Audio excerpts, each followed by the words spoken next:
So I really appreciate the generosity from you, Mokhtar, and from all our Kyrgyz friends, the hospitality we've had here in every step of the way. To honor you, to honor my friends in Kyrgyzstan, I'm going to wear it. So thank you very, very much.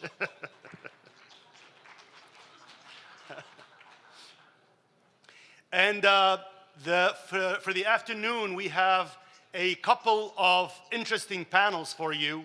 One on the international business investment agenda for Central Asia from a US and international perspective. And then later in the afternoon, we have the grand finale on the responses from the Central Asian governments to the B5+1 policy recommendations. In addition to that, we'll have the final communique and closing remarks. Look, Natalia approves of my kalpak, so thank you. Really. So for now, I'd like to introduce my dear friend Olok Kederbayev to work us through a lightning round of keynote speakers developing business ties between Central Asia and the United States. Olok is the head of Secretariat for the Investment Council under the Cabinet of Ministers of the Kyrgyz Republic. So please come and lead us on the next session. Thank you very much.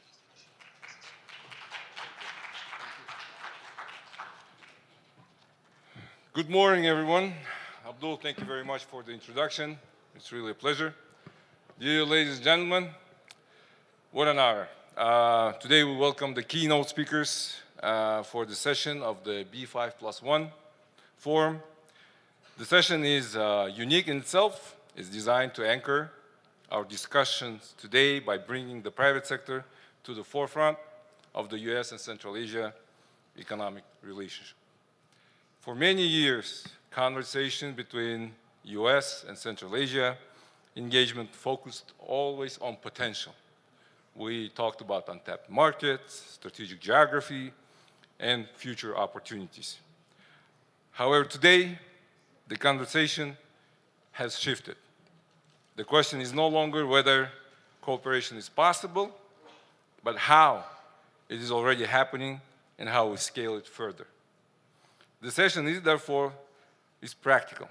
We will hear directly from business leaders from Central Asian region who are building cross-border partnerships, entering markets, attracting investments, and having real commercial challenges. Our goal is simple: to understand what works in practice, what still holds business back, and where business-led cooperation supported by business-enabling policies can deepen regional integration and strengthen US and Central Asia commercial ties. We have 5 wonderful speakers today. I would like to invite them all to the panel. Please, Dominic Heaton, Danyar Amanaliyev, Iskender Shodiyev, Jamilia Kerimova, and Oybek Khalilov. Please.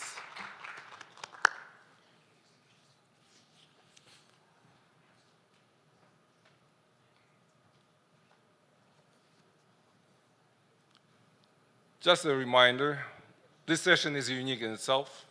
It's not a standard panel session. It will be a keynote delivery, so each speaker will be given up to 6-7 minutes to deliver their presentations or speeches in relation to the topic. And I'm honored to present the first speaker who brings a deep global perspective on a large-scale resource investment in emerging markets. With decades of leadership across Asia and now Central Asia, his experience speaks directly on how international capital, governance, and long-term partnership come together in a complex jurisdiction areas. Please welcome Dominic Heaton, CEO of Cove Capital. The floor is yours. Good morning, everyone, and thank you, Uluk. Firstly, let me publicly thank the multiple organisers of this week for the outstanding job that they've done in assembling the forums and also providing the opportunities to address you. We arrived late on Monday, but immediately noticed what a pretty country Kyrgyzstan is, what a lot of construction is going on, and also what a lot of traffic there is. Then over the following days, we heard from business leaders through to senior government leaders like President Shabarov, Ambassadors Gore and Vigery, and then the ministers and deputy ministers in our various meetings and breakout sessions about how much is going on here and the fact that GDP last year was over 11%. You know, it's amazing, world class, but also symbolic of Central Asia as a region. There is a lot happening. There's a real energy and a sense of purpose throughout the region, and this is all focused on building a new future, and we're seeing a lot of excitement. And that's why we're all here as part of private enterprise, looking to participate in the opportunity. Hi, I'm Dominic Heaton. I'm the CEO of US-based Kavkaz Capital, and we're looking to develop the Severny Katpar tungsten polymetallic projects in Kazakhstan. We're also doing exploration for other critical minerals and rare earths, looking for opportunities throughout Central Asia. It's my privilege to be here representing Kavkaz Capital, and at this session provide some practical feedback on the way we've seen things evolve over our 4 years in the region. We appreciate that 4 years is not a lot, but we can speak to our experience. When I look to discuss the state of US-Kazakhstan relations today, and primarily focused around critical minerals, I feel it's important to recognise that the relationship has moved beyond dialogue and into an execution phase. This shift is being reinforced by senior-level ministerial engagement that's currently underway in Washington, where critical minerals cooperation is being addressed not as an abstract objective, but a practical area of delivery. The defining question is no longer whether alignment exists, it's how the alignment can be translated into durable, investable outcomes. For many years, policy frameworks, memoranda and dialogues laid down the groundwork. Today, credibility is being tested through projects, most specifically in our case, through the tungsten project that we're developing near Karaganda in Kazakhstan. The projects that matter the most are those that can attract long-term capital, operate to international standards, and remain resilient across political and market cycles. In this phase, policy credibility is being demonstrated through execution. Kazakhstan's decision to elevate critical minerals cooperation to the foreign minister level reflects an understanding that delivery, not intent, is now the measureship of partnership strength. Often, Kazakhstan's strategic relevance is discussed in terms of resources or geography, but the real differentiator now lies in its credibility. All Central Asian countries are blessed with highly prospective geologies, world-class mineral reserves and world-class production facilities. But not all are willing to align their development strategy with international standards, accept external discipline, or engage openly with long-term partners. Both recent and current engagement in Washington underscores Kazakhstan's readiness to position itself not merely as a supplier, but a credible partner in building resilient supply chains, which is an incredibly strong focus for the current US administration.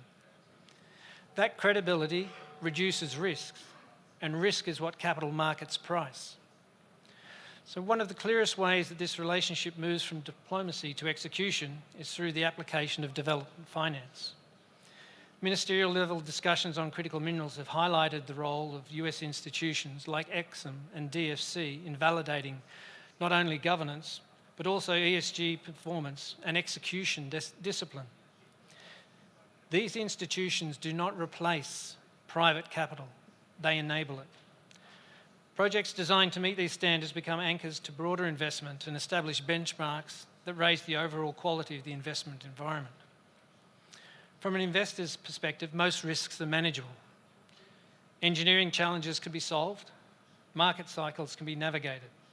But what can't be managed is governance uncertainty, unclear control or inconsistent regulatory interpretation or misaligned incentives between partners. This is where policy intent must translate into project-level certainty, where governance is clear, capital advances. Where it's not, even strategically important projects will fail. Another theme being reinforced through the recent US-Kazakh engagement is that strategic partners must move to being industrial, not merely extractive. Dominic, I'm sorry, can you move the microphone closer because I think the interpreters are not. Critical minerals cooperation is increasingly framed in terms of downstream capability, skills development and technology adoption in order to achieve supply chain resilience. This approach embeds projects in national development and strengthens their political and social durability.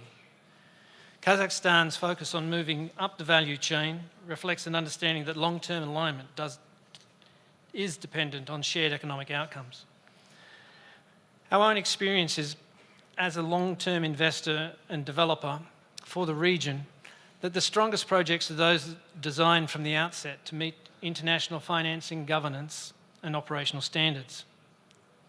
How does this work within the B5+1 framework? Well, at a regional level, global capital increasingly views Central Asia as a system. Investors assess connectivity, regulatory coherence and execution capacity across borders. Kazakhstan's elevation of critical minerals cooperation therefore has regional significance and sets expectations and creates spillover benefits. This B5+1 platform adds the greatest value when it focuses on the practical execution, reducing bottlenecks, harmonising standards and enabling cross-border project delivery.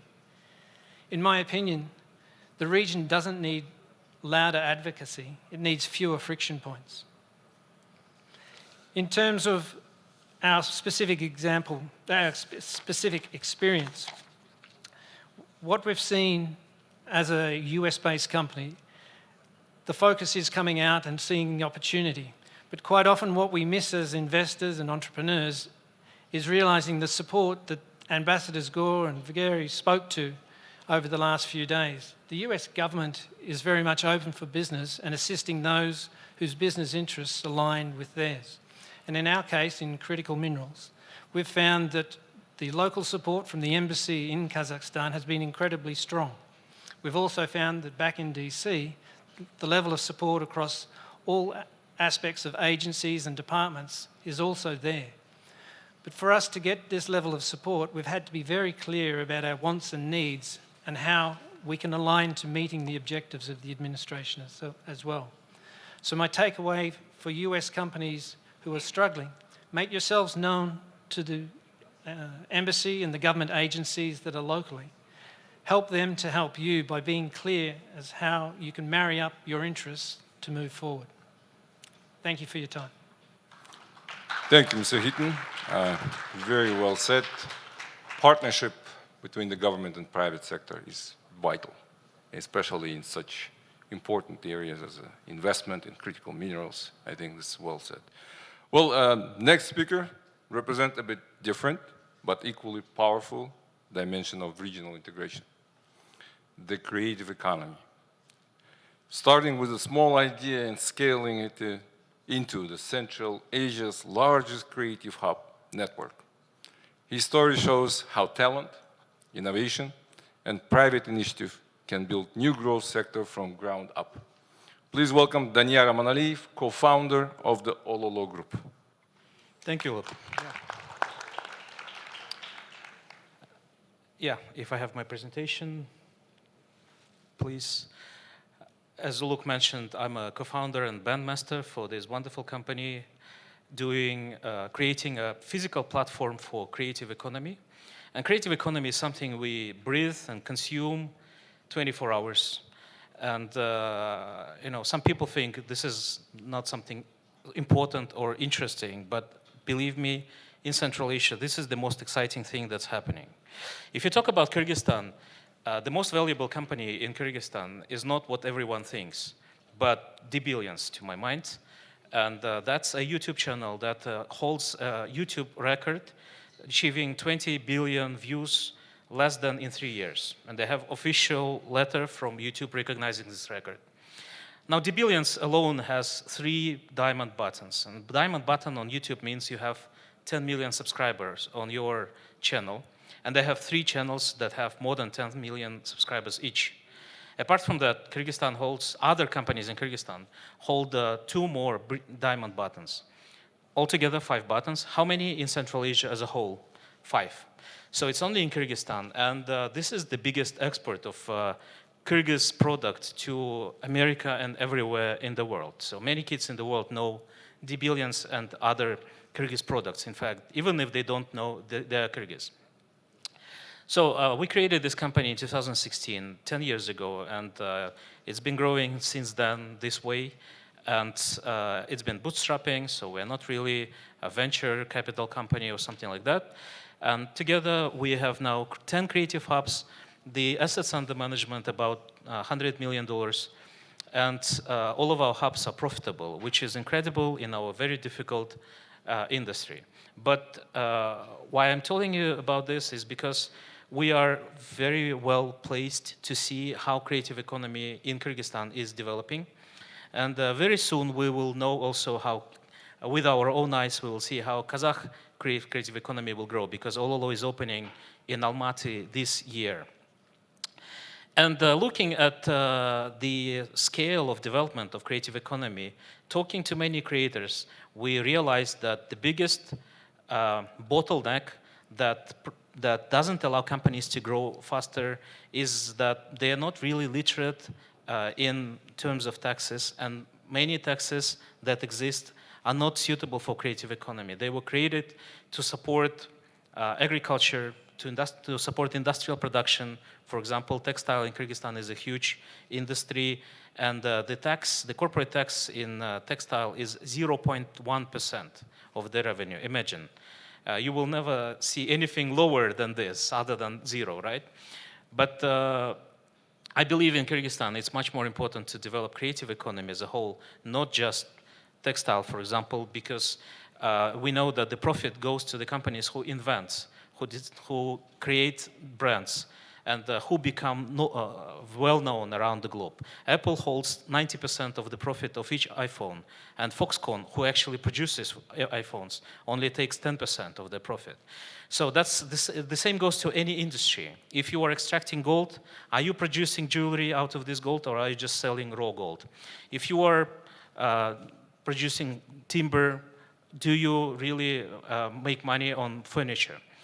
And creative economy will allow all the sectors of economy to become more marginal. So we know that in Kyrgyzstan, like in many other Central Asian countries, there is a special tax for IT companies. And this is incredibly important, and this has proven to be a single best decision our government has ever made to introduce this. And IT sector is growing very, very fast. This year, 2025, IT sector surpassed other important sectors such as agriculture or textile in terms of export revenue. And after gold mining, this is the second largest export industry in Kyrgyzstan in 2025. But IT sector alone cannot grow if other creative companies don't appear. Because, for example, if you create a computer game, you need a screenwriter, you need a director, you need a costume designer, you need a musician, you need a graphical artist, and you need so many other industries to be engaged. So we came up with the idea of creating something similar to high-tech park, but for all creative industries. And the thing we created is called Creative Industries Park, and it already exists in Kyrgyzstan.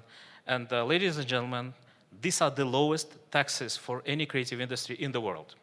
So nowhere in the world you will see a creative industries park like that, a tax regime that allows any company in creative economy to pay very, very low taxes. If you're a movie producer, if you're a fashion designer, if you're a craftsman, if you dance, if you're a musician, if you're a museum, or if you're an IT company, you pay this kind of taxes in Kyrgyzstan. And many people were skeptical when we started lobbying this idea, but you can see now how Creative Industry Park grows. So on this slide, you see the number of residents, and nowadays we have more than 170 companies already. You see jobs within Creative Industries Park. This number is not huge, but it's growing, so the dynamics is very good. And this diagram shows quarter growth, right? So Creative Industries Park was created in 2024, and since then it's less than 2 years that this thing actually works. So these are quarterly bars, and the quarter to quarter, you see growth that in business would be sensational. So jobs within the creative sector are now more than 800. And if we talk about revenues of the residents of this park, more than $200 million were generated last year.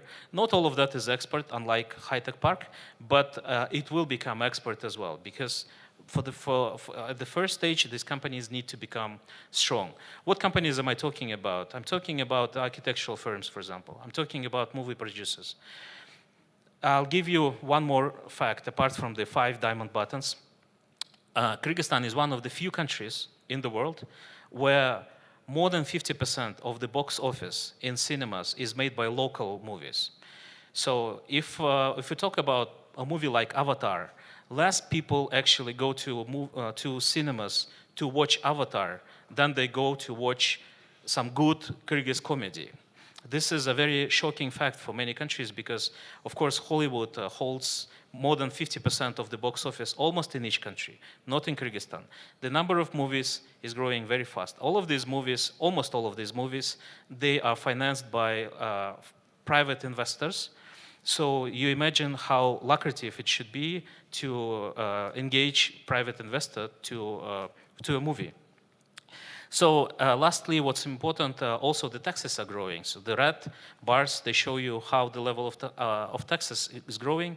And this was our consensus with the government when we started lobbying, because we were explaining that many companies at the moment do not really pay the taxes, the high taxes that exist. Instead of collecting nothing, this is a good opportunity to collect something. And as you see, this something is growing very, very fast too. So my only suggestion for this panel would be to grow the creative economy together, because as Central Asia, it's very easy for us to produce creative products together. It's much harder to produce anything other. We can produce a movie that will be shown in Kyrgyzstan and Kazakhstan and Uzbekistan and Tajikistan and Turkmenistan, but it's very hard to produce a car that would be sold in all 5 countries. So we need to harmonize how we see creative economy. We need to prioritize creative economy as Central Asia, and this will be a great product for US market too. Thank you. Thank you, Daniel. 5 diamond buttons, Kyrgyz movie miracle. I think there's a lot to be said, and I'm sure, as you said correctly, the Central Asia region holds really the treasury for building on that creative economy potential. Thank you very much. Well, the session wouldn't be complete without the technology angle that reshapes finance and cross-border business. Our next speaker works at the intersection of AI, fintech, and risk management, helping banks and financial institutions modernize across Central Asia and beyond. Please welcome Mr. Iskandar Shodiyev, Regional Director for Central Asia at Zipl AI. Floor is yours. Thank you, Luke. Dear partners, friends, and colleagues, it's a great pleasure to be here today in Bishkek and participate in this platform. Special thanks to the organizers for creating this platform and bringing us together, the business, the policymakers, the investors, about the quite timely and important agenda. My name is Iskandar Shodiyev. I'm the Regional Director for CIS and Central Asia at Zipl AI. Shortly about us. So Zipl AI is a global AI company that focuses on risk management in the financial sector. So we help banks and financial institutions make better and responsible decisions, especially in the markets where the data is limited or imperfect. So the idea of Zipl born in Stanford University, but it was, built and scaled in Tajikistan. So we like to say that born in Stanford, built in Tajikistan, scaling globally. And over the past few years, we scaled from the research-driven startup into operating company across 20 markets. We collaborate with more than 60 financial institutions in MENA region, CIS, Central Asia, Southeast Asia, United States of America, Latin America, and this year we also entered Japan. And using our AI-based solutions, especially credit scoring, more than $500 million have been already issued to the individuals and business, like small and medium enterprises that previously had a limited access to finance. So a core in our approach is that we use our proprietary technology, Zigan, that generates synthetic data that allows our partners to build more sustainable AI models like credit scoring, fraud detection, collection, with a better predictive abilities. In practice, we help our partners to, let's say, decrease the level of non-performing loans. We help them to improve the approval rate of the customers and increase the accuracy of fraud detection models in production.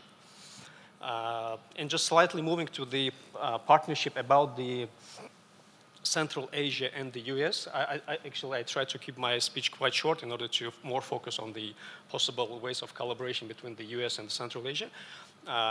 In our opinion, the best way, the fastest path to start the collaboration is to fix the real problems, like in trade, in finance, in infrastructure, and to build a partnership that will be compliant, beneficial for both sides, and that will be can be scaled across the region. We can see that the ecosystem level approach is more effective when the investors, the policymakers, the local institutions engage in the long term rather than having like isolated deals on the contract. Take a Zipple case. The Tajik startup managed to collaborate with the Finca Global, which is headquartered in Washington, DC. And after that, we were able to expand our presence across the globe, like in Central Asia, in Africa, in particular in Kyrgyzstan, where we closely collaborate with Finca Bank. This is one of our biggest partners in Central Asia. And we think that such kind of things create possibilities, because right now, Central Asia is not the emerging market. It's a growing one, which is combined with the steady growth economic, digitalization, and most importantly, with the young, technically strong population. And this allows the US companies, the US enterprises, use this and test and build and scale their solutions locally. And I think that such things are fundamental for the development for the Central Asia and the collaboration with the United States.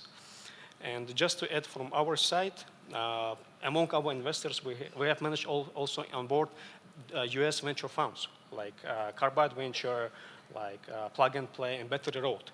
Actually, this actually demonstrates that local value can attract global technology and execute projects locally. So I think that if we speak about the collaboration between the United States and the Central Asia, the way should be like sharing the risks, working on the projects, and more projects should be, as I mentioned before, compliant, beneficial for both sides, and that can be scaled globally. So thank you. Thank you very much. I think you did highlight quite well that it's a not emerging market, but growing.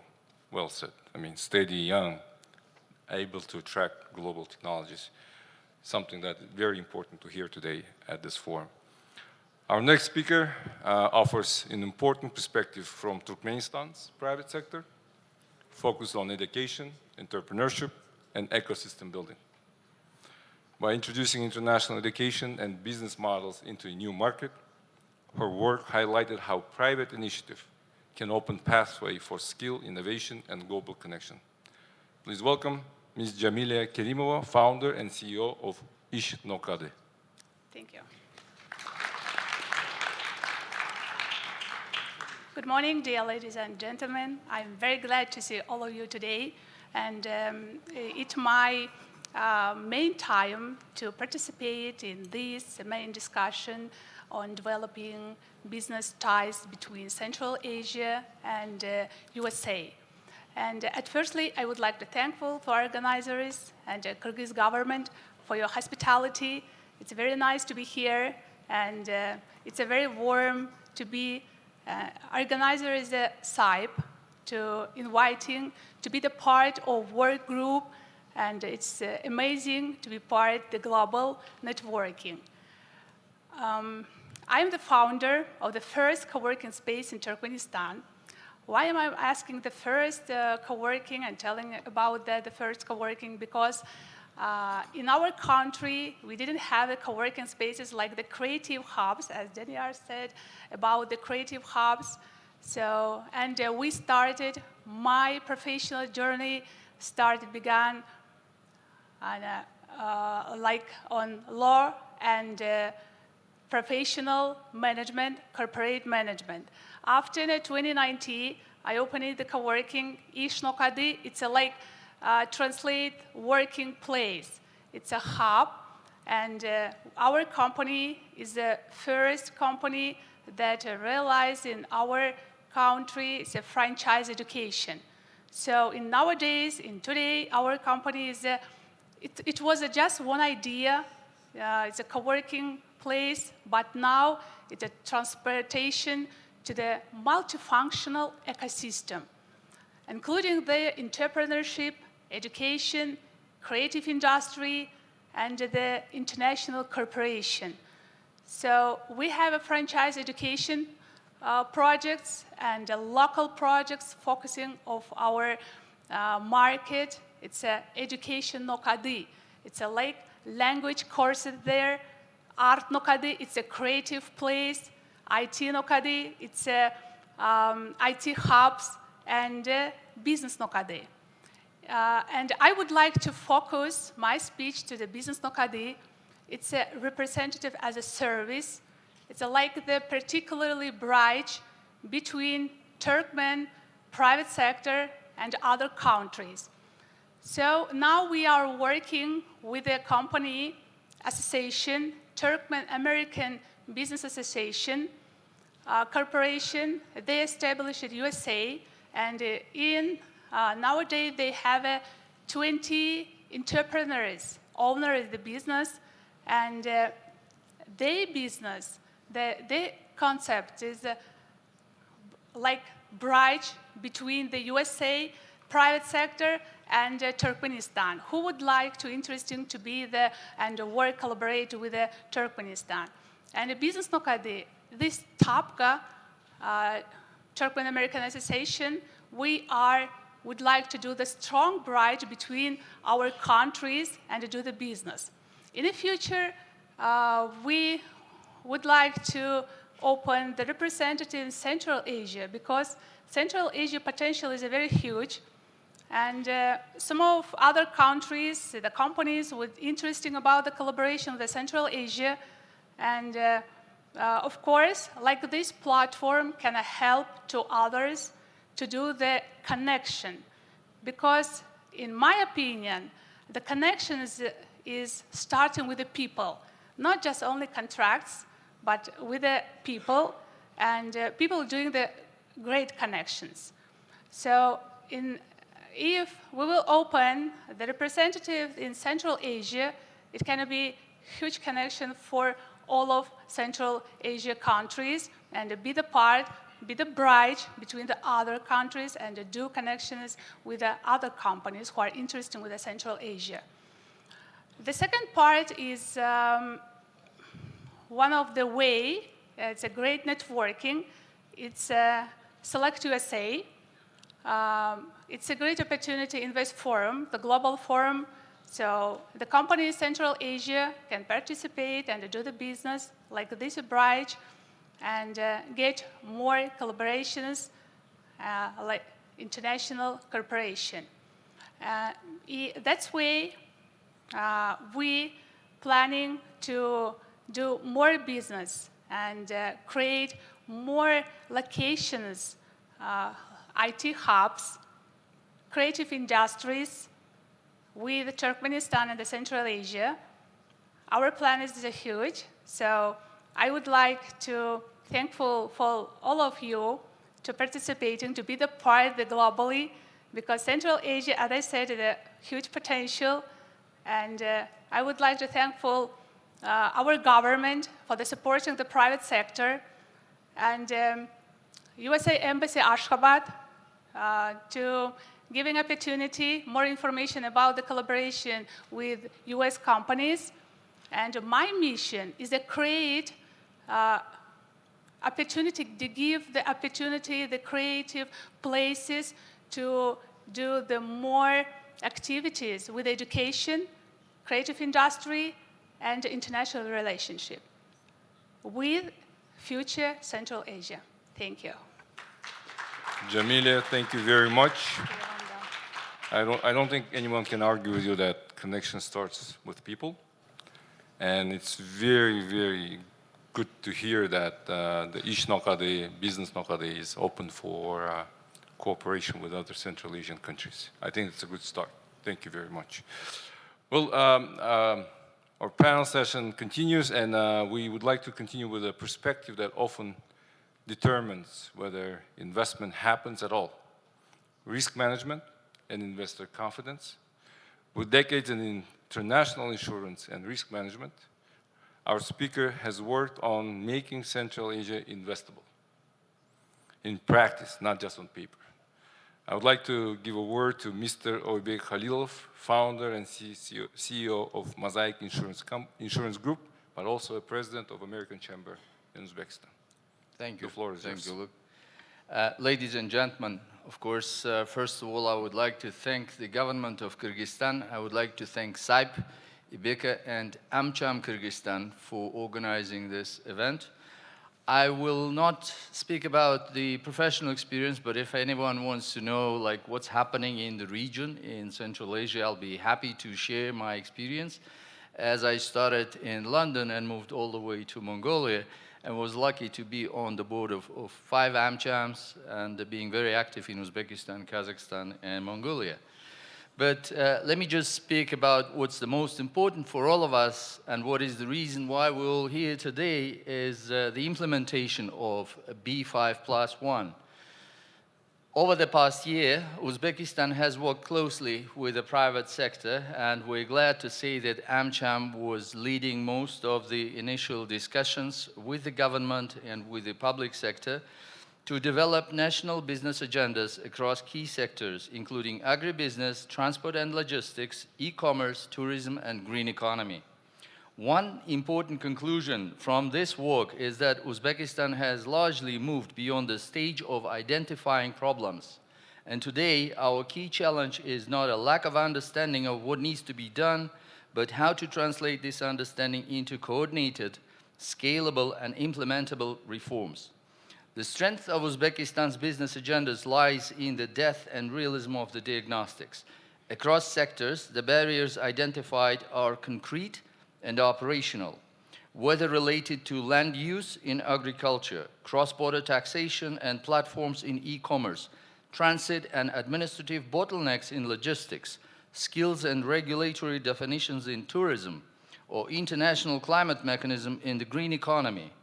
This gives us clarity on where reforms can have the highest economic impact. Another important feature of Uzbekistan's approach is that reforms are viewed through an international lens. Our agendas are not designed solely around domestic administrative improvements. They explicitly reflect access to global markets, compliance with international standards, ESG and climate requirements, and the expectations of international investors. This makes reform agenda relevant not only internally, but also to our partners. So at the same time, our experience shows that many of the remaining constraints cannot be resolved within individual sector or within national border alone. Logistics, digital trade, tourism flows, and climate-related regulations are inherently regional. This points to the next stage of reforms, stronger cross-sector and regional coordination. In this context, the B5+1 platform offers a unique opportunity, regional cooperation supported by the United States. It can help accelerate practical solutions from harmonizing standards and procedures to piloting cross-border initiatives, capacity building, and institutional support. These are areas where shared interests clearly converge.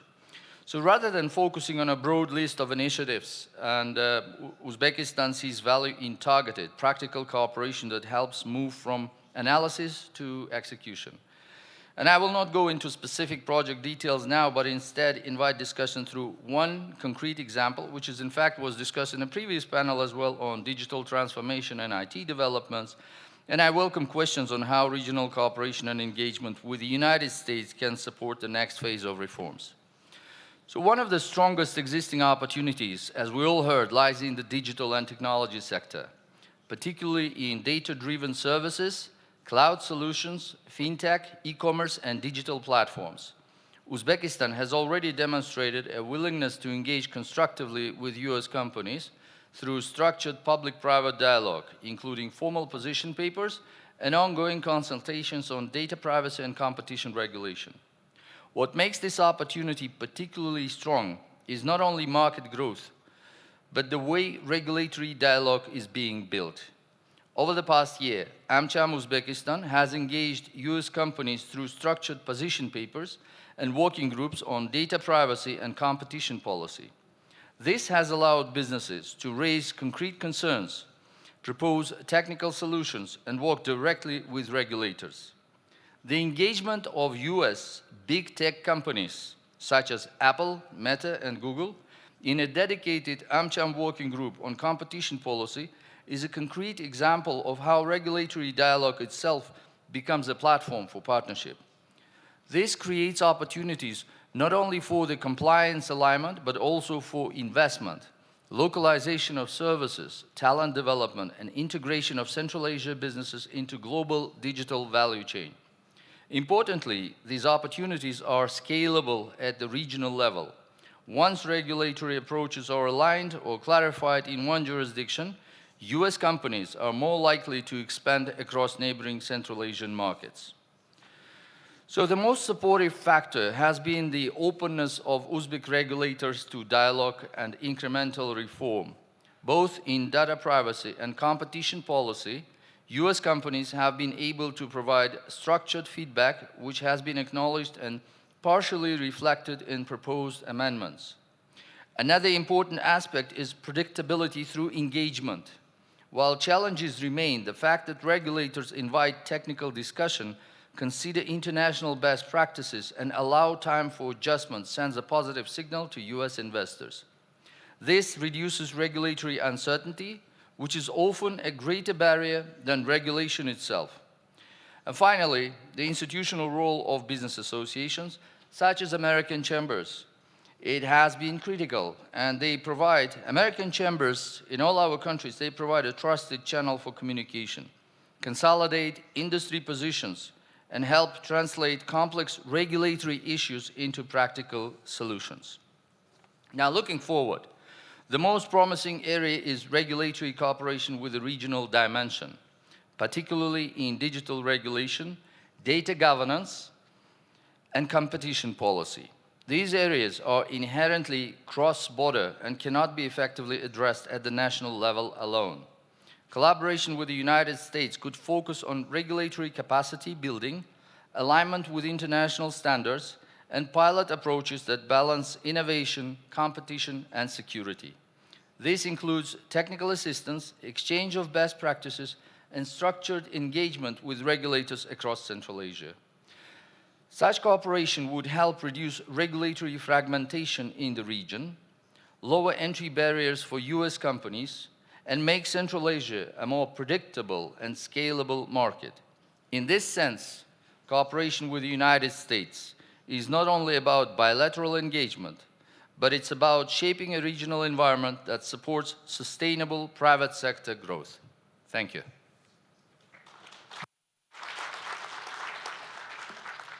Thank you very much. I think well said about the role of the business associations in regulatory dialogue, for business associations to be professional, at the same time sharing, learning from each other and adapting it.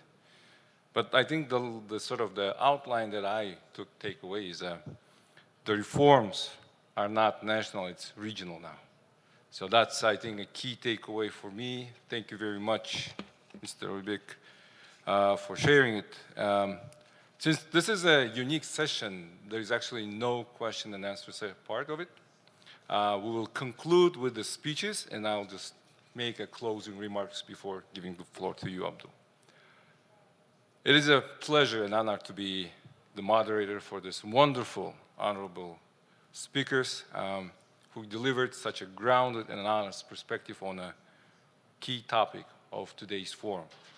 Because we had representatives of the private sector to speak about their experiences. And what we heard today is that US and Central Asia business cooperation is already real, it's possible, although it may be uneven, fragmented, and still too dependent on individual champions. The message from business is clear. Predictability of the environment is very important, and even maybe more important than incentives. Partnership between us is more important than the declarations we make. And I think the regional thinking, something that Mr. Oybek said, you know, the reform mindset should be regional and in line with the national priorities. So the role of this platform, of the B5+1, is precisely to bridge this gap, to translate the real business experience into smart cooperation frameworks and more enabling policies. I hope today's keynote helps us move forward from dialogue, as I mentioned in opening, to actual execution, and from isolated success stories to scalable partnerships. Thanks to SAIP, thanks to the Kyrgyz government, as it mentioned before. Thank you all for your participation, and I wish you all productive continuation of this forum. Round of applause to the speakers. Abdul, the floor is yours. Thank you. Do we do the group photo before we go? Sure. Yeah?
Thank you, Uluk, very, very much. What wonderful moderation and such a diverse panel of ideas that kept flowing and that showed the deal flow that's absolutely necessary for success in all of this. Creative industry, technology, all those. And it showed the innovation that's available here in the region. Such pioneering entrepreneurship that's really, really impressive. Thank you all very, very much. And from that, we move on to the international and business investment agenda for Central Asia. What are the US and international perspectives? That also sounds like promises to be a very interesting panel. And for that, my colleague, my dear friend, Natalia Otel-Belan, she's the site director of this, all this endeavor, the director of Europe and Eurasia program at the Center for International Private Enterprise. Natalia, the floor is yours. Please lead us on this panel.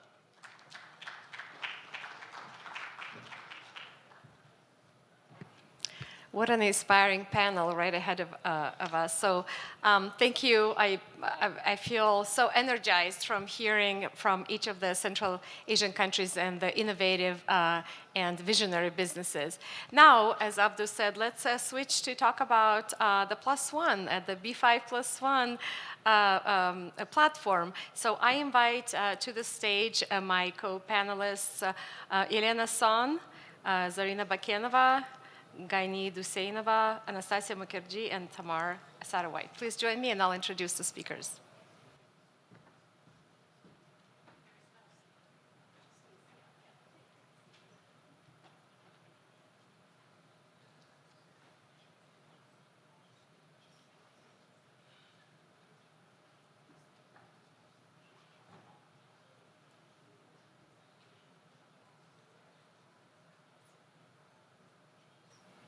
All right. It looks like we are missing one of the speakers, but hopefully she will join but we're going to go ahead and start. We are starting just a tiny bit behind time, but I promise we will finish on time. We will not be holding you behind for lunch. So let me start by introducing my fellow panelists here. Let me start with Yelena San. Yelena is the Executive Director for the U.S. Kyrgyzstan Business Council, American Uzbekistan Chamber of Commerce, and U.S. Tajikistan Business Council. Thank you, Yelena, for joining us today. Next, I have Zarina Bakanova, Director for Business Development, Public Sector for Central Asia for MasterCard. Thank you, Zarina, for joining us. Next, we have Anastasia Murkirji, the Commercial Officer at the U.S. Mission to Kazakhstan, the Commercial Service, International Trade Administration at the U.S. Department of Commerce. And next, we have Tamara Sarawite, Director for South and Central Asia at the Office of the U.S. Trade Representative. And just joining us, welcome, it's Gaini Duseinova, the Vice President for Field Services and Maintenance Management at the Transportation Global LLC, a web tech corporation. Thank you, Gaini. We're very thrilled to have you join the panel. So in this panel, we will be talking about three things. First, I would like to invite my fellow panelists to share, we're in day 2 of the forum.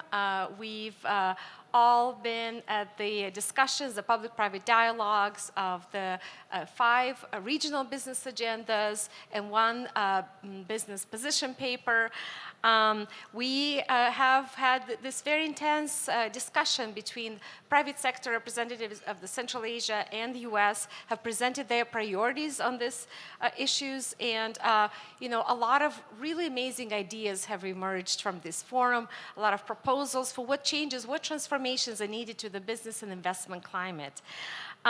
So we'd like, now that we are approaching to the closing of the forum, we'd like to hear from the +1, as I said, the U.S. Side, U.S. private sector companies, and those U.S. Government agencies that support U.S. companies, U.S. investors to invest globally, including here in Central Asia. We will then shift to talk about what are the what are the opportunities for greater U.S. investment, for greater U.S. presence in Central Asia, but also for the greater opportunities for cooperation between Central Asia and the U.S. And then we will close with, looking into the future. How can this platform, the B5+1 forum and cooperation can expand into the future? So let's open the conversation, let's open the discussion, and I'd like to turn to the representatives of U.S. company. And Gaini, I would like to start with you.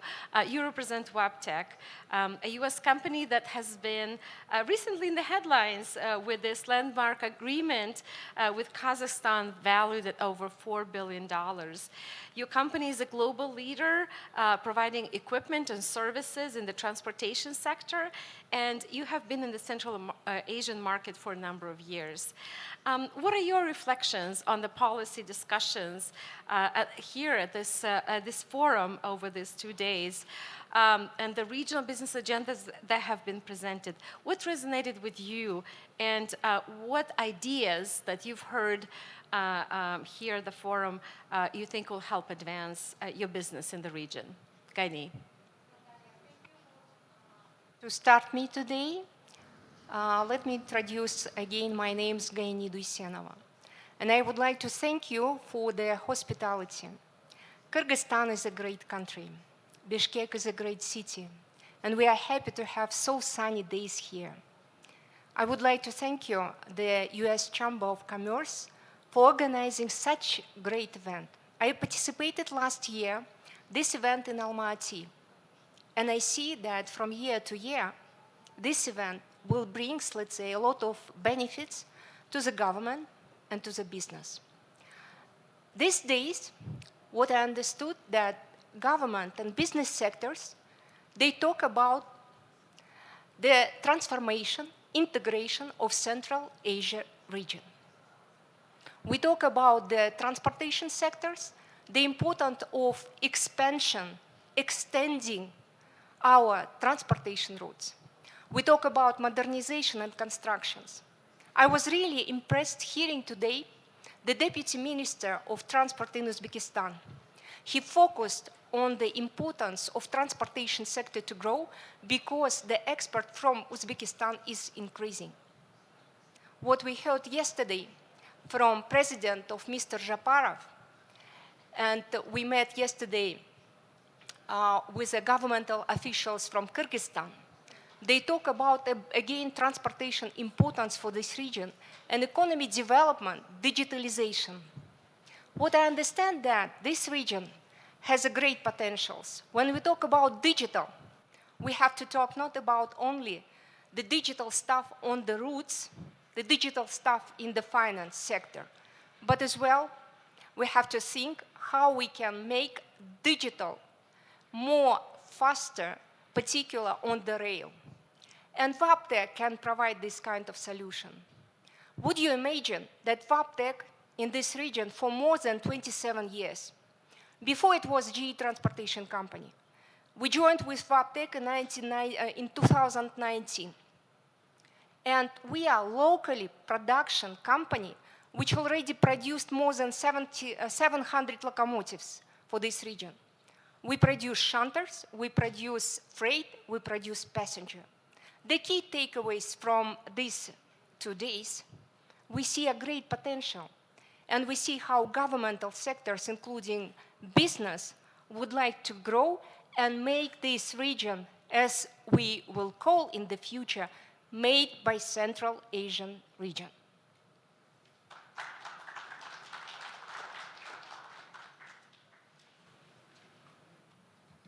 Gaini, thank you so much. Your messaging on the transformation and the modernization you're expecting is extremely relevant, and I think it was really coming from many of the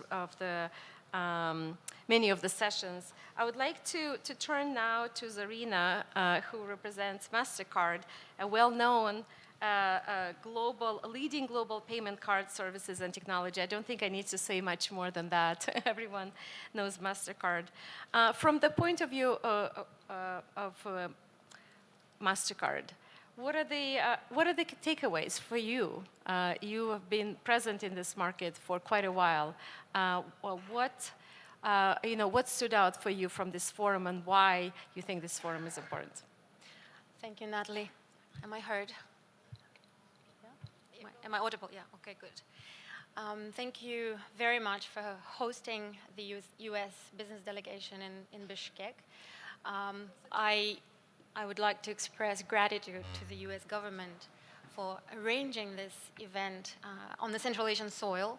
I'm actually very encouraged by the level of attention that the US government is paying to this market.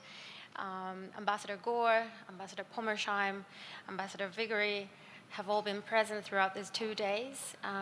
Amazing panels, and of course the event that we've had with the president, together with Gaini and the other American companies in the business delegation, President Japarov, are very inspiring.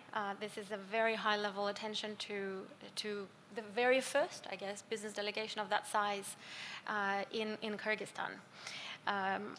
We appreciate the Chamber of Commerce. We appreciate SAIP's efforts in running the working groups over the course of several months to deliver this event today, and the recommendations that are being issued by the groups.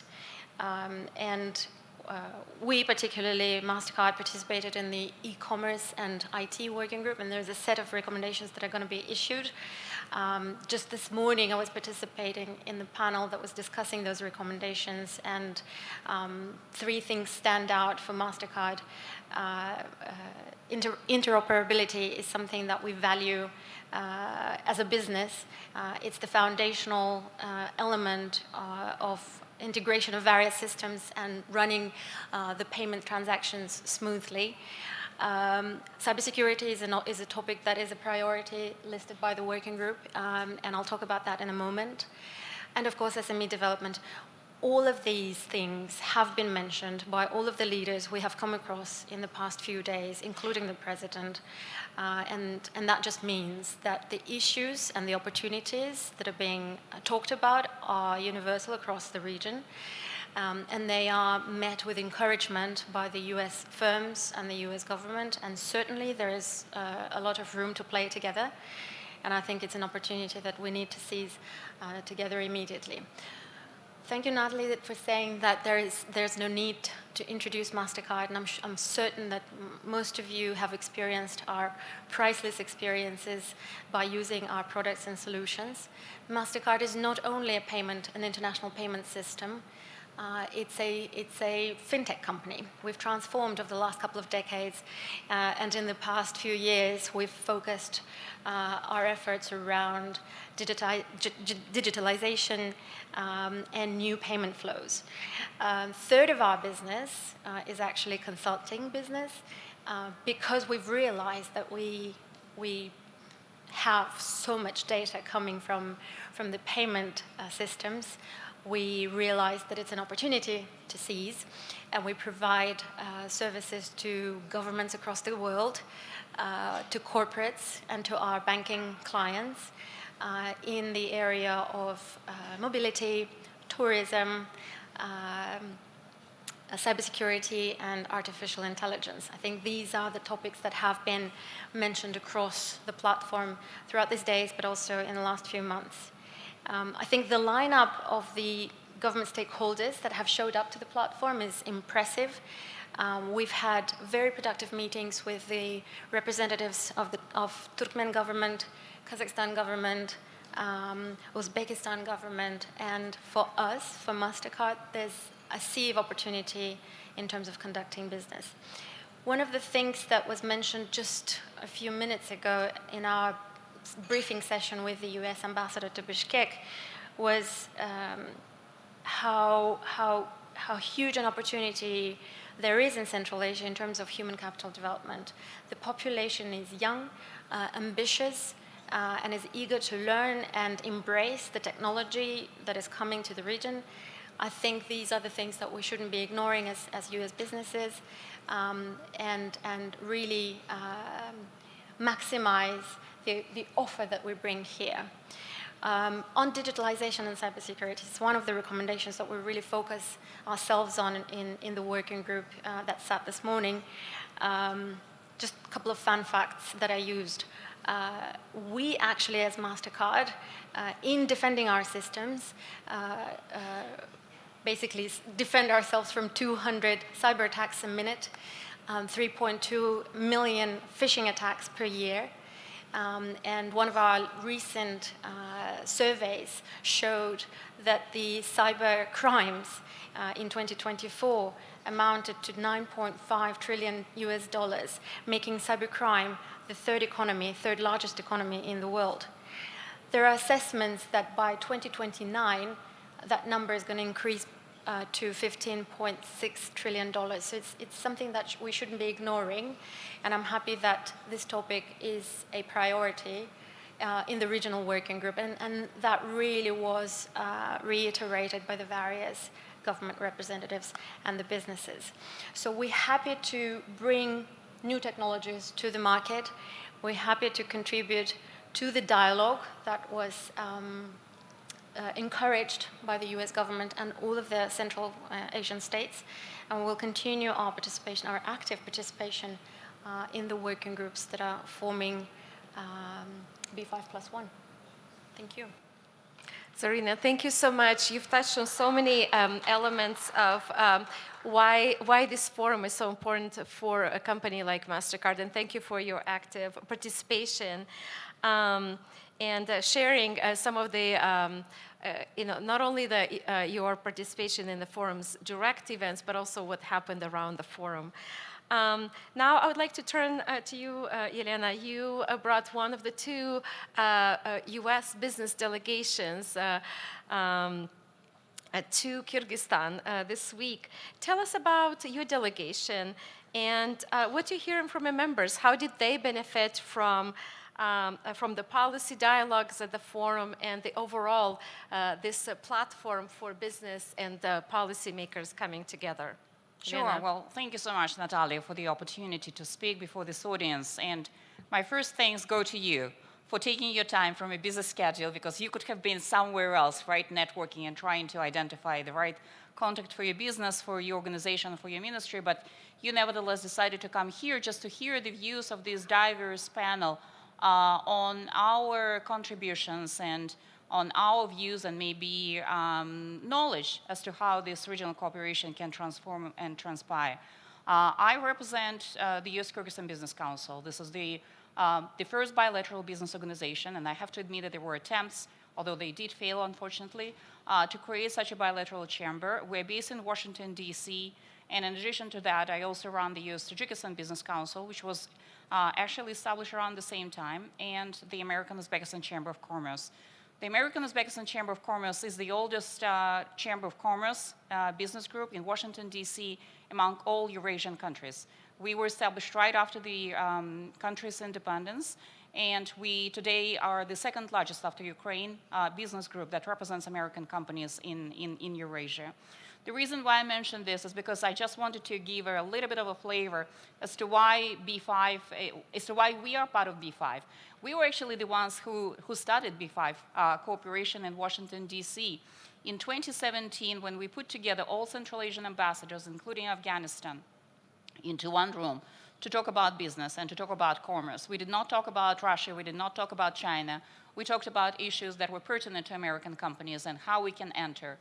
And as a spin-off, as a result, or maybe as a side effect, we decided to establish US Kyrgyzstan and US Tajikistan Business Council, and that was in 2016, when the political relations and business relations among the countries were almost non-existent. There were water issues, there were ethnic issues, there were cross-border issues, but nevertheless, we as business felt that there is a potential, there is a desire, and then there is a need to work collectively on the country-specific needs and recognizing their independence, but also work much stronger on the regional agenda. So since then, we brought the several largest business delegations to Kyrgyzstan, and we're very grateful to the government and to the people of Kyrgyzstan for being so receptive, for being extremely welcoming and helpful to all of us in trying to identify the business opportunity, and also to continue our dialogue on questions that may facilitate and increase the number of American companies here in the Kyrgyz Republic.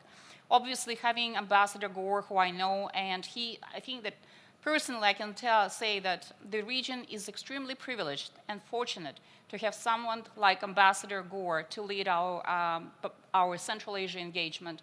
He's very close to President Trump. He's extremely influential, and he certainly knows how to promote and how to position the region. So I think that largely the fact that Central Asia is very high on the White House agenda is because of Ambassador Gore, and we were delighted to see him here and recognize our chamber and recognize our business councils and the 10th anniversary. So we did come here a little bit early. We came here on Monday and Tuesday of February the 2nd and the 3rd, and I'm very proud to say that we brought the largest business delegation to the Kyrgyz Republic that actually consisted of presidents, CEOs, chairman of the board, and all C-suite. Half of our delegation, we brought 33 people. Half of our delegation flew in from the US. All of these executives have, obviously, the decision-making power. And we brought really decision makers. We brought the real economy, we brought the manufacturing industry. This time we didn't have any consultants or lawyers, although they're part of our broader group, but this time we really brought the movers and shakers of the business. In addition to that, we did not come for the conversation. We came here because we had the business agenda, and the business agenda was to identify the opportunity that we see in Kyrgyzstan. And also, most importantly, we wanted to show that American investors, and I want to emphasize, American investors are very keen to developing their relations with the Kyrgyz Republic. And if you hear some skeptics and pessimists saying that Central Asia, or American investors are not interested in Kyrgyzstan or Central Asia, I will say this is not true, because we brought investors. And so we had very productive discussions with the government, and again, huge appreciation to President Japarov and his cabinet and everybody else who participated in putting together an excellent discussion. So we had more than 60 meetings. Most of our meetings were one-on-one, and what we discussed, again, was very pertinent to, to our companies. And again, just to emphasize, I think that the strength of the regional agenda rests on very strong bilateral discussions. If US countries do not see a benefit from working with American countries, there is no discussion about regional cooperation. And that's the reason why we were here. That's the reason why we wanted to engage and substantiate Kyrgyzstan's discussion with American government and obviously with American business. I think that this forum is good. I just want to bring a little bit of a pragmatic, I think, approach, because where I would like to make maybe a tweak and offer some suggestions is maybe turn recommendations, use something like suggestions, because recommendations, they have this, it's a force by nature, right? And so I think that when we speak with Central Asians, we have to recognize that each country is a sovereign. Each country has its own position, has its own way of developing their economy. And in recognizing that, we need to be more cognizant that we have to come as business, because any recommendations have a liability, right? So we want to make sure that the governments and the countries and the trade associations from the region are receptive and open to our knowledge. And so whenever we discuss, and I think that during the forum, I heard that some of the ideas were great, but I would say that let's turn recommendations into just suggestions, into views that we would like to share, and that we would like the governments of Central Asia to consider. And if they feel that this recommendation, these suggestions actually do fit their format and the sovereign agenda, then we can certainly speak further. But the other thing is that this is a great discussion point, and I think this is the great discussion platform. But also we have to be being kind of like realistic. It doesn't mean that all these suggestions will come into play. So there is always an opportunity for, I think, for amending, altering, and adjusting the ideas to the local environment and also to the tune of time. Because we live in a time where nothing is set. Things change in a day's moment, or sometimes they think very chaotically, and then we have to adjust. So I think that this is the beauty, I think, maybe of B5+1, is be open, that any suggestions shared during this forum are subject to changes, because the environment that we live in is very dynamic and is subject to change. So just to, the topics that you cover, the tourism, agriculture, I think there is digitalization, logistics, and many others, I think these are very good. I'd like to remind everyone that there is no sense and there is no use of time, spending the time to invent something new. Most of your countries, except for obviously Uzbekistan right now is working on accession to WTO, and Turkmenistan is still on the journey. Most of you are members of the WTO, and so this is a recognized international platform. We certainly recognize that there are other platforms that exist, but if you look globally, kind of like regionally, so this is a platform that does provide some of the parameters. I'm not saying that the recipes, but some of the parameters where US countries can work. And again, I saw the recommendations, if I use the language of the B5+1 on the branding, and I think this is where it all rests. What do you as countries want, right? And before you go into this platform, before you discuss, I think it's just sometimes it's an opportunity for you to discuss within your countries what it is that you want to promote, what it is that is of interest to you. And again, this is a wish list. None of what you have may happen, and none of this, what you suggest or propose, will actually happen. And again, that's from a pragmatic point of view. So just to summarize, I think that the fact that the private sector here of the region has this dialogue with the government is great. It's good that there is a US umbrella. I think that there is also a responsibility when the US takes such a serious approach and uses its capacity, the resources, because what if things do not go right? So, and I think that this is something that you always have to bear in mind. We are gearing for success. We are trying to achieve the most, but we also want to encourage countries. We also want to make sure that they maintain this openness, they maintain the motivation, that there is no managing expectations. I think that's the main thing, is Thank you. within your report. Thank you. Absolutely. Thank you, Elena, for your very pragmatic approach and very nuanced recommendations to the overall engagement in the policy dialogue. Absolutely. And thank you for the for being bringing one of the two business delegations. Really appreciate your commitment and your support to the B5+1 effort. And also I want to recognize your very, very active participation in the task forces. Thank you. And I know the other members of this panel have been very, very active in the each of the task forces. So thank you for your commitment and for your support. Now, I would like to turn to our colleagues from the U.S. government. I would like to start with Tamar. Tamar, you're the director for South and Central Asia at the U.S., the Office of the U.S. Trade Representative. Tell the audience, for those who may not be as familiar with the role of the USTR, how does the USTR facilitate engagement with the U.S. companies? And also, please share with us, what are your takeaways? What resonated in this forum with you? Tamar? Thank you so much, Natalia, and greetings, everyone. Thanks for hosting the U.S. government and the private sector in this beautiful city of Bishkek. It's my first time in the Kyrgyz Republic, and I'm very appreciative of the hospitality that this country has shown to me so far.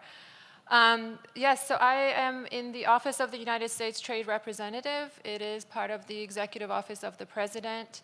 And the main mission of the U.S. Trade Representative's office is to develop the U.S. trade policy and to implement it. And we are working to advance the administration's trade policy agenda while serving the American companies and their interest in unlocking the new market, so long as they provide a level playing field for U.S. companies. One of the key takeaways from this forum for me thus far is the fact that the B5+1 is a forum that provides space for the private sector dialogue on identifying tangible solutions to the real world issues that the companies face in establishing operations in Central Asia or seeking investments in the region. And from the USTR's perspective, these types of dialogues, the private sector-led dialogues and the solutions that come from these types of forums are essential for our consideration when we then engage with the government. So we are a government-to-government. We have also government-to-government forum. As you know, the TIFA, the Trade and Investment Framework Agreement, which is between the United States and the 5 Central Asian countries. It was signed in 2004, so it predates the B5+1, predates the C5, and it is at the ministerial level. The council meets once a year. So what I'm trying to say is that the feedback that we hear from the private sector is crucial and essential for the government to consider when it comes time to us assessing the trade policy approaches that we would want to take with the governments, in this case with the Central Asian governments, to ensure that our trade relationship is fair and balanced and reciprocal.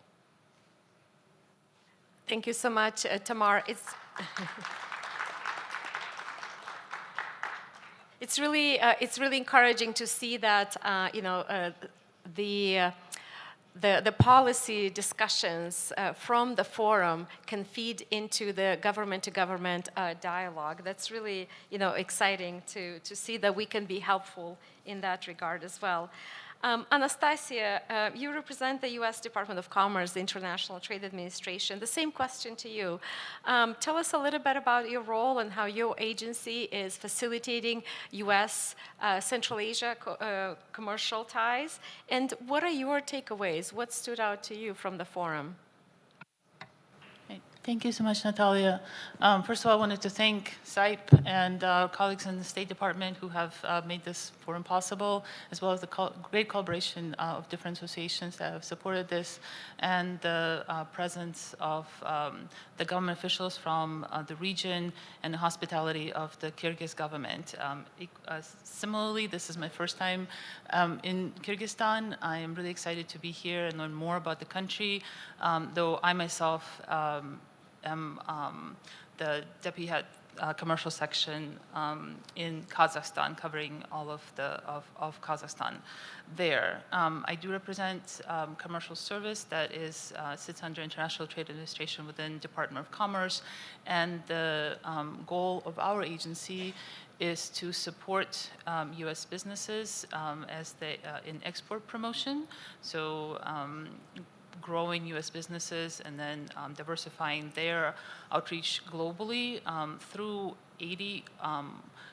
We have offices that sit within embassies or consulates throughout the world in 80 different countries, and we also work closely with our partners in State Department through Partner Post program. So we're here to assist U.S. companies as they enter markets or grow in markets, or as they grow in the market, require commercial diplomacy or advocacy on their behalf, so engaging government to government dialogue, as well as foreign direct investment into the U.S. So the kind of three pillars of what we do. Given that, my impression of this forum is conversation is gold, right? We cannot achieve things without getting together and speaking. And the sheer level of representation at this forum speaks volume, I think, to the effectiveness of bringing together different stakeholders to open doors, to promote trade and investment, and the flow, both into Central Asia, but also from Central Asia into the U.S. I'll wrap up here, but something that really stuck with me was a critical minerals session yesterday. The moderator said, you can't succeed without acting. So what I think is most amazing about this platform is, yes, we're all conversing. Yes, there's dialogues here. There's been a lot of side meetings. There's been networking one-on-one between companies and the governments. But most importantly, it's the continuity. You had a forum in Almaty. You're here now. You're tracking the success. It might not be flashy. It might not be great. And sometimes it is, right? We've had a very successful year. The Special Envoy highlighted yesterday the 20 deals and 40 billion in deals this year alone that were announced in C5+1. So the continuity from C5+1 to B5+1 and helping to build that environment of collaboration is key. And to echo the moderator, next is action.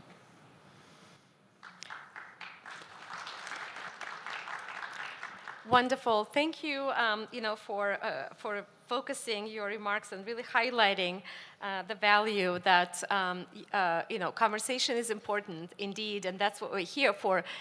However, we also, all of us, commit to action, right? We don't stop here, right? We've all celebrated our, we're here to celebrate our commitment to Central Asia to grow as a prosperous region.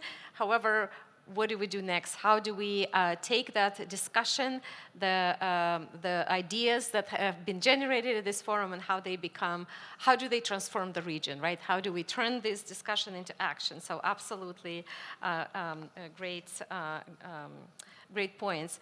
Let me turn back to our panelists representing the private sector. Let me turn to WebTech, to Gaini. From your perspective, where do you see opportunities for your business and for your sector to grow in the region? How do you see further growth? And second, what areas of reforms would you like to see elevated, right? Anastasia made the point of, B5+1 is a continuation of the C5+1 discussion. And the other direction is true, right? We want the ideas that are generated here, that are discussed here, to also flow into the C5 direction and see, which of these policy suggestions, as Elena mentioned, really resonate. So what would you like to see that, to see that level of elevation? So just to summarize, what are the further opportunities you see in the sector, and what types of reforms you'd like to see elevated? Thank you. Before answering the questions, I would like to tell you, guests, have you noticed that today we have only a ladies session? So it seems like, only ladies are talking. Let me introduce, let's say, give you short information about Vaptec company. So would you imagine that Vaptec has more than 150 years experience in the transportation sector? We came to this region 27 years ago, and we built up a very strong technical local expertise. We have the manufacturing plant to produce passenger, freight, and shunter locomotives. We have service organization, which represented in the whole CIS region. We provide full service contract to our customer, so being responsible for reliability, availability, and let our customer to focus on their main business to generate the revenue. We have a big digital sector, and our locomotives, for instance, in Kazakhstan, they are equipped with Trip Optimizer. It's a digital project allowing to make the fuel saving and safe operations. What I would like to mention that we talk about the transportation routes to be increased. And we talk about the increasing the trade between the countries in this region. Please take into account, US, they have more than 250,000 kilometers of the rail. Let's take India. It's more than 150,000 kilometers.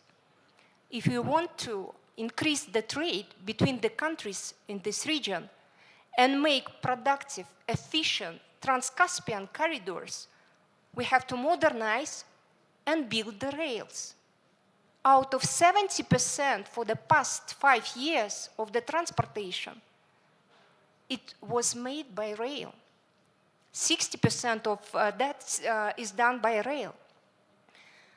So I would like to tell you that we have to focus on building up the new rails, because in overall Central Asian region counts more or less 45,000 kilometers. So in order to grow this region and increase and boost economy and trade, we have to think about modernization of the rail, of the infrastructure. We have to think about the modernization of our rolling stock, the passenger, the freight cars, the locomotive business. And please do not forget, Vaptec already existed on the market, and we represent like locally produced market here for this particular region. So what kind of the reforms we are looking for in the future? We see a great potential with 81 million people in this region. So there is a great opportunities for investors to come, but at the same time, when investors come, they provide, let's say, financial institutions to consider by the customers. So the customers would be confident feeling in terms of decision making, particularly in the investment side. So like Exim Bank, we closely cooperate with Exim Bank, allowing customer to choose the financial options so they can concentrate on their core business. Would be great if we think about, let's say, long-term contract to provide US companies to think about the future, because we would like to come here for a long time. And at the same time, we would like to grow the young generation, because as we said, the human capital is the key for this region to grow. Wonderful. Thank you so much. Really great, great ideas. I'm going to go very quick to MasterCard and then to you, Elena, with the same questions. Let's start with Zarina. So where do you see the opportunities for your sector to grow, right? And what areas of reform you'd like to see elevated? I quite enjoyed listening to Gaini talking about rails, because we actually operate on our own rails. And I think in order for the region to be interconnected, thoughtful approach to regulatory change needs to be applied, because those rails are expensive, high-tech, and they are operational at the moment, and the whole world is interconnected through those rails. But let's go back to digitalization. I think that's kind of the key word that made a lot of sense to me throughout these days. And pretty much all of the governments talked about digitizing pretty much everything. And for our business as a fintech company, this is what we're looking for. Our mission, our global mission as MasterCard, is really to help countries develop cashless economies. There's still quite a lot of cash in Central Asia. Kazakhstan is quite ahead in that sense. 89% of our payments are digitized. I think this morning somebody said it was over 90. My latest figure is 89, but I might be wrong. Don't quote me on that. Uzbekistan is really doing great, and Kyrgyzstan as well. Tajikistan, Turkmenistan, there's a lot of work to do, and we're really set on that agenda. There needs to be more acceptance. In fact, last night, Ambassador Gore told me he visited, was he in Turkmenistan or Tajikistan? He said acceptance was not there. He couldn't pay by his business card. And I think that's something that we're really looking to change in these markets. When when payments get digitized, 1%, 1% change in digitization adds to the GDP roughly about 0.05, 0.1%. I think that's humongous given the size of economies, and I think we need to really focus our efforts on that. And I'm grateful to the governments in Central Asia that they're paying attention to digitizing both human capital but also the services that they provide. So I think for us, that would be sort of the opportunity, because it really speaks well to our value of bringing more technology into the economy, so less cash, because carrying cash is really expensive. Our national post still has to carry cash into very remote areas, because by law they have to service populations in remote locations, and a postman has to bring cash there, and it's so expensive. And then, when we talk about tax collection in some of the countries in the region, surely when payments are digitized, governments will benefit from more transparent movement of money. And in terms of reform, Tatiana from Amcham, Uzbekistan, spoke earlier today about dialogue between business and the government. We were working very hard, and I think you were speaking earlier as well about the technical work that was between the companies and the Uzbekistan government. And I think C5 played a huge role in November last year when the localization of personal data in Uzbekistan, that law, was brought up to the very high level attention in the White House, in the administration, and it was addressed with all of the Central Asian states at the same time. And we're really happy to see progress in Uzbekistan in terms of the law passing, the changes to the law passing the lower chamber, and I believe in the Senate as well. So that will bring new technologies, Apple Pay, Google Pay, into Uzbekistan, and Uzbekistan citizens will be able to enjoy the fast and seamless and very secure payment experience, the user experience. And we're all for that. So fast, easy, transparent, and secure. And that speaks to me earlier talking on cybersecurity.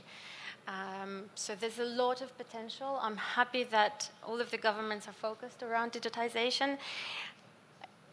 On the reform, let's ensure that the business voice is heard early on. when regulatory change is proposed rather than catch-up situation. It's really difficult to undo things once they're on paper. It's best to engage business in the dialogue. I used to, a bit of a personal fact, I used to be director of Foreign Investors Council in Kazakhstan. That was 15 years ago.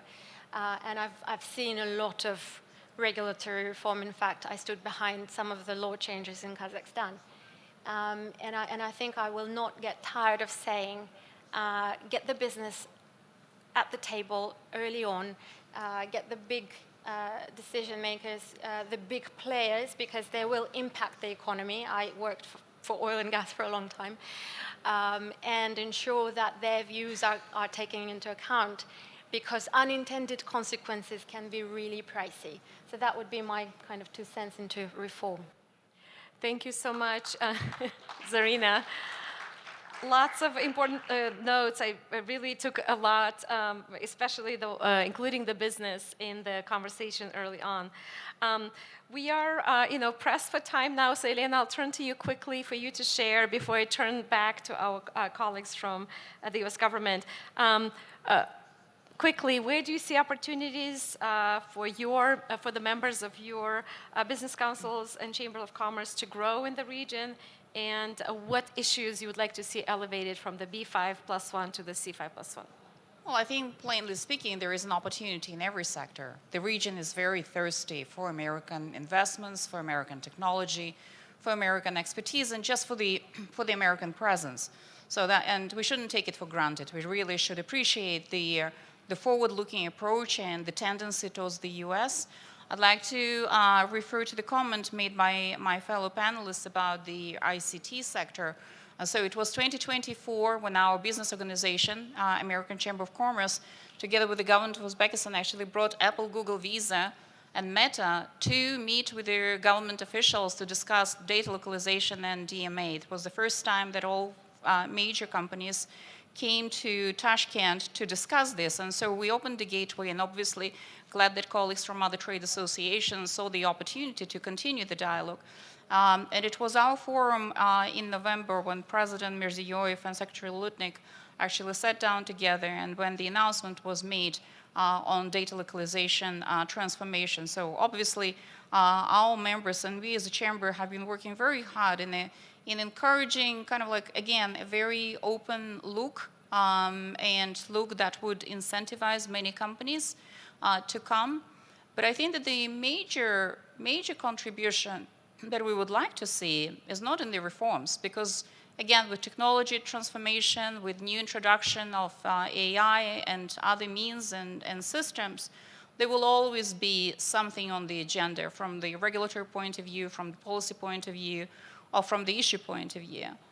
This is not the concern. The concern is that the expectations and the ideals of Central Asia are different from the ideals and expectations of American companies. And again, this is where I would like to maybe harmonize and maybe bring together to unify the vision practiced by Central Asian companies vis-a-vis the capabilities and the capacity of American corporations that are global to spend their time and attention to the emerging market of Central Asia. And I think this is a major opportunity for growth for both the U.S. and also for the region. This is the time, and I always say that the time of dating is over, where we were all excited and where we were all eager to meet the new bride or the new groom and go on a dating site and swipe to the right or swipe to the left. So we already swiped to the right. So we chose whoever we wanted to settle down. Now is the time to discuss the prenuptial agreement. And with the prenuptial agreement, you have to make sure that it is mutually beneficial. And so this is where we would like Central Asian governments to be, and we see that. They are not timid, they are not intimidated. They do express their concerns with data localization, because I think that data localization doesn't focus on kind of like on the commercialization of the data and the capacity of the data that needs to be stored. We have to recognize that Central Asia lies in the region which has huge security concerns. You have Afghanistan, you have Iran, you have China, you have Russia, and you have other countries in the region that do make security concern put it on very high agenda. So when we deal with localization, I think we also have to recognize that radicalization mostly goes through the internet. And so some of the concerns experienced by law enforcement and security services, they're very justified. So again, this is where, again, I would like to maybe to breach, and not to breach, but to encourage a stronger communication is the vision of Central Asia and expectations of Central Asia and the expectations of American companies from the business point of view, from whether or not we can scale it up or scale it down. I think this is where the major topic of discussion. And this is where you have to kind of like sit down and reconcile the differences and see how best we can move forward. We often get the frustration from the region because it moves like a fast, like a locomotive, right? A fast train. The expectations are very high, the demands are very high, but the time spent to respond is very short.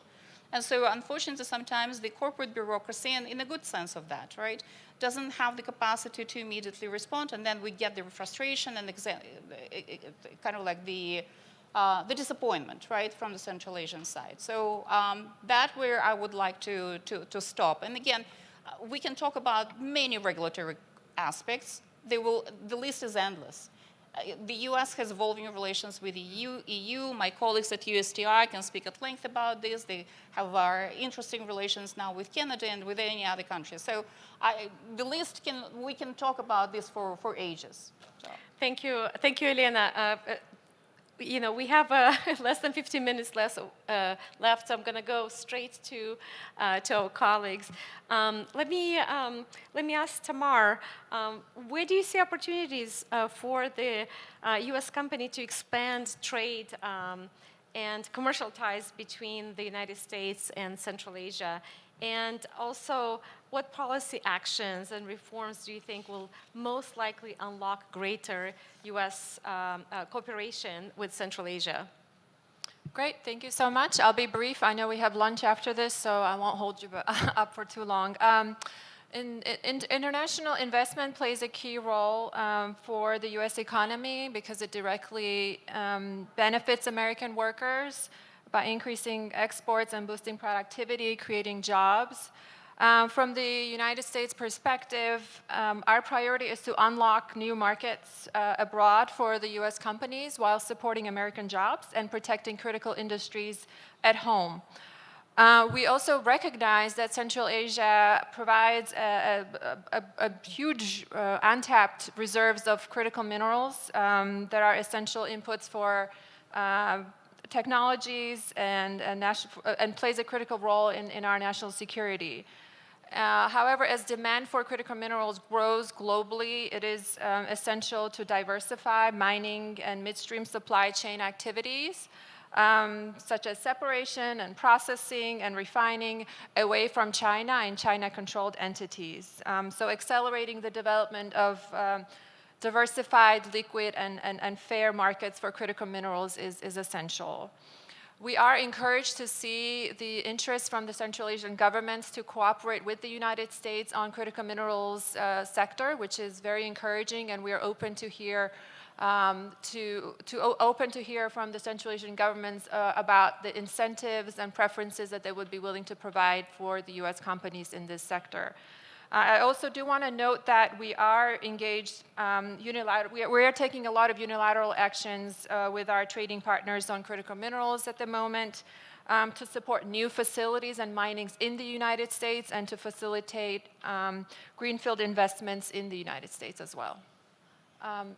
With that, I think I might turn to my colleague from the Department of Commerce as well. Yes, Anastasia, please go ahead. Sorry, but in the interest of time, I appreciate it, and I'd like to build on what Tamar was saying about the investments in the United States. And I can answer this in the second part of my answer, the priority sectors for us in trade development. But what I want to take opportunity is talk about the +1, the direct investment into the United States from Central Asia. We in the U.S. government, specifically in the Department of Commerce, run what's called the Select USA program, which is a year-round program assisting foreign companies who are interested in coming to the United States and growing, supporting our labor force there. But we also have a forum once a year that brings together the economic development agencies from around the country in one place, in Gaylord, Maryland, right outside of DC. And then we bring delegations from around the world to make those connections, to allow the economic development from every state to highlight the benefits of investing in their state. And they are looking to diversify, right? We have some states that are traditionally associated with agriculture or associated with defense, but every state is looking to try and hedge their bet and have different sectors in there. So I would love to talk to the representatives of Central Asian businesses here after the session. If anybody is interested, we're recruiting. Last year, our team brought the largest, historically largest representation of interested investors from Kazakhstan, and would like to continue that trend going forward. To answer, to kind of continue the dialogue about the key sectors that we're focusing on in export promotion, bringing U.S. goods and technology to Central Asia, we see great potential diversifying from hydrocarbons and looking for alternative energy security solutions, specifically SMR and micro reactors. They're becoming more attractive to the governments here, and we want to continue the dialogue, continue the sharing opportunities from the governments with the U.S. companies to see how they can address the issue of energy security and also reaching the kind of more remote locations that I think Central Asia is fairly known for. Additionally, digital infrastructure, where U.S. can bring its expertise and in fintech solutions and cybersecurity, AI, and automation. And as the internet penetration, e-commerce expands greatly throughout the region. And agribusiness, of course, we cannot have this dialogue without talking about agribusiness, but also food processing. There was a great session on that yesterday where the topics were presented, but we are here to support U.S. technology as they reach into the markets to support the modernization of the processes there. And all that is underpinned by infrastructure, and critical minerals play a great role in that as well. That is where we do have a breathing room, us, the Department of Commerce, in supporting U.S. investors in critical minerals and strategic infrastructure. And we look forward to exploring that in the coming years. Anastasia, just stay with me for 1 second. So it's really great to hear, the areas of potential, greater, let's say, U.S. investment to the region. When you speak in your role, when you speak with U.S. investors, U.S. companies, what do you tell them? Like, why Central Asia? Like, what is your pitch to them? Like, how do you make them interested? To be honest, and to be honest with all of you, I've arrived in Kazakhstan in August. I have had a great interest in the region in the past, but mostly academic. But I've worked for U.S. Department of Commerce for over 10 years now, and from the perspective of encouraging U.S. Companies to diversify their markets. And Central Asia has been on my agenda to talk to them about for many, many years. I'm really excited to be here now to see all the wonderful things that are happening, to seeing the results. I feel like it's like an iceberg situation, right? This right here, we're at the bottom of the iceberg. All the things that we're doing are leading us to the kind of celebratory announcements that we had in C5+1. I am really excited that what I've been laying the foundation for, I'm seeing the results now materializing here. And my message to them then, and my message to them even more now, is that you cannot afford not to be here, right? The growing population, the openness of the governments to hear the perspective of the industry, to seeing these type of platforms that are becoming more and more prevalent in the region. They should be here not just to enter the market, but to help shape the ecosystem of a business and our collaboration in the future. Thank you, Anastasia. Elena. Yeah, I just want to add, and I'm glad that Tamar and also Anastasia brought this up. So this idea of job creation usually comes along when we talk about Central Asia. But with this administration, job creation is equally important to President Trump. So when we talk about B5+1, this has to be mutually beneficial not only to the region, but also to the US. And I'm glad that you brought this Select USA, because this is where the opportunity for Central Asian companies to build and to leverage their relations, business relations with the US come in with. You now have very strong, and again, when I started in this business 15 years ago, all companies from Central Asia were really talking about bring investments, bring investments. Now we have a whole chain of very strong, financially solid Central Asian companies that want to invest in the US. And I think this is your leverage. This is your strong point, that you can now build a stronger dialogue with the US. And again, just to emphasize, B5+1 is not the US is doing something for Central Asia. It's actually Central Asia doing something for the US as well. And I think that's the forum to emphasize that. Wonderful. Yes, indeed. It's a great, that's a great point to make, that B5+1 goes in both directions. Very quick, we have 6 minutes left. I'd like to do a very quick lightning round. What would, this is not the one and only B5+1 forum, right? As we've been talking over the 2 days, we will be partnering with each of the Central Asian governments to continue doing this fora. We're very, very thankful to the government of the Kyrgyz Republic for hosting us this week, but we will be working on at least 3 more of this fora. What would you like to see? So very quickly, take 1 minute. I'll go start with Elena and just go down the line. What would you like to see in the future B5+1 fora and beyond?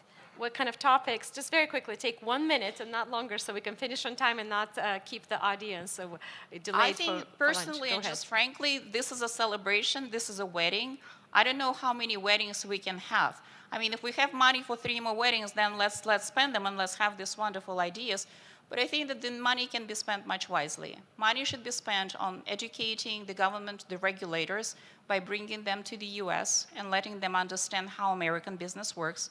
It goes the other way as well, like companies like organizations such as ours that bring companies to Central Asia to continue their dialogue. I think that publications are great, but I don't think that there is a capacity among the business practitioners to actually spend and read the volumes, the huge pages. So just a summary maybe, but also you have to prioritize the role of the government, because the Central Asia is a very nuanced region. While the private sector is very empowered and it has great ideas, nevertheless, the government is the one that leads a lot of discussions with the U.S. And so the weight of the Central Asian governments has a lot of saying. So more discussions through the USTR, and I would like to emphasize there is TIFA, which works very well. And I would like to, again, you don't need to invent something new, a new platform. You can actually utilize the existing platform. There is obviously the discussion, which is annual bilateral consultations with each particular country, or strategic partnership dialogue. Again, utilize what you have now rather than just spending and wasting the resources. Because in the time that we live right now, it's a fiscal austerity. Fiscal austerity in the US and fiscal austerity also in Central Asia. So I would caution against another wedding, because it's just publicly, it doesn't project a very good image. We're throwing the money into discussions, and then what?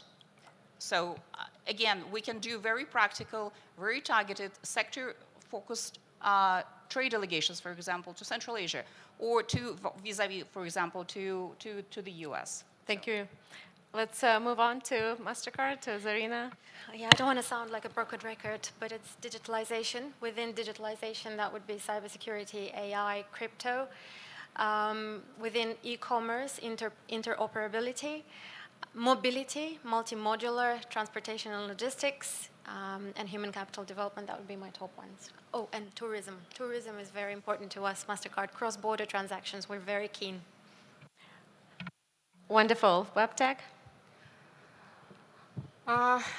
Would be great if we develop after each, let's say, such kind of the event, the roadmap per each sector, and next time to see what is the outcomes, actions taken.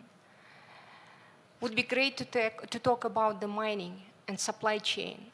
So please take into account that we have to create production chains in this region tailored to the regional resources. So Waptec is a great, let's say, supplier, and we are looking for the suppliers on this market. We create demand, and we need to create here the strong supply base. So it would be great to pay attention next time for what kind of the manufacturing companies we have, what kind of the opportunities and what kind of the support they are looking for. Thank you, Anastasia. Industry moves with the speed of light. Government takes its time. What I would want to see in the next iteration of this conference forum is a physical space dedicated to B2B connections, having companies from the region meeting with companies in the US. There's been amazing delegations that we brought here, and we thank the partners that brought the delegations. But informal networking is great. I feel like having dedicated time for companies to sit and present their ideas to pre-vetted, sort of approved companies that are very focused on the technology that US would present to them would be a great addition to this forum. Thank you, Tamar. I would echo my colleague from the Department of Commerce. I think this forum provides a great opportunity for creating that space for a dialogue between the private sector to identify also opportunities for commercial deals, investments, to ensure that there are opportunities for economic growth, not only within Central Asia, but also between Central Asia and the United States. Thank you so much. This was wonderful. Let's thank our panel speakers. Thank you so much.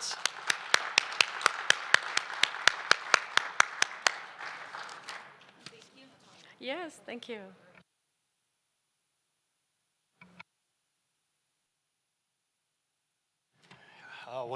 Please stay in your seats for 2 more minutes, and maybe we take the photo.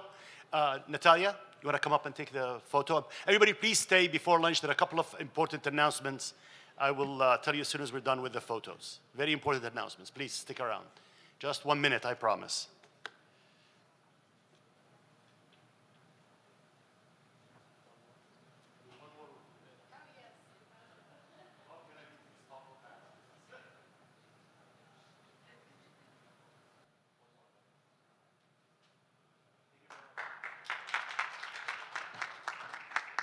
I just want to thank Natalia and those who designed this panel. What a powerful panel.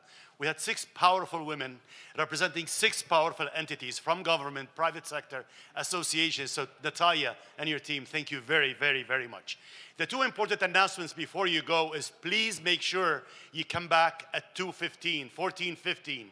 That's when we will have the final communique, which you need to be part of. It represents all of us. And then we will have the grand finale. We'll hear from the governments of Central Asia about their responses to the policy recommendations. And finally, we'll have the keynote final remarks today, which are very, very important. So please be here on time at 2:15. Again, can we have the QR code up, please, for the survey? QR code. Can we have it up? Anyway, please, we want you to fill okay, take out your camera. Take a look. We need your input. Please take out your cameras. We'll need you to fill out the survey.